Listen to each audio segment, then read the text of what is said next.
Hello guys, good morning. Andito pala tayo ngayon. Nagkakain tayo ng mga alaga. Yan.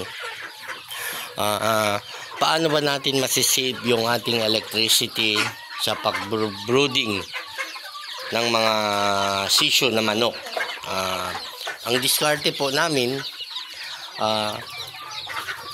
pag may naglilimlim na, unang araw ng paglimlim ng ating inahin, dito yung mapugat, yung mga ibang itlog kinokolekta namin sa nilalagyan namin sa incubator para pagpisa ng inahin naglilimlim na huluwano, pwede natin ilagay yung mga sisyo dun sa inahin na napisa na din.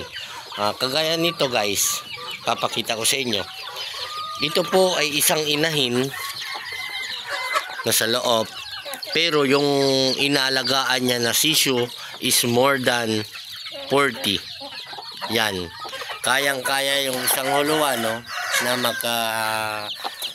maglimlim or bigyan yung init sa mga sisyo. Kagaya nito guys, walang mortality, 40 plus ito yung mga sisyo na isang inahin lang. Papakita ko sa inyo sa loob. Yan. Isang inahin lang yan. Yan. Yan po ang technique namin dito para maparami natin yung mga manok. Pag naglimlim na yung isang inahin, yung ibang itlog i-collect natin para ilagay sa incubator guys.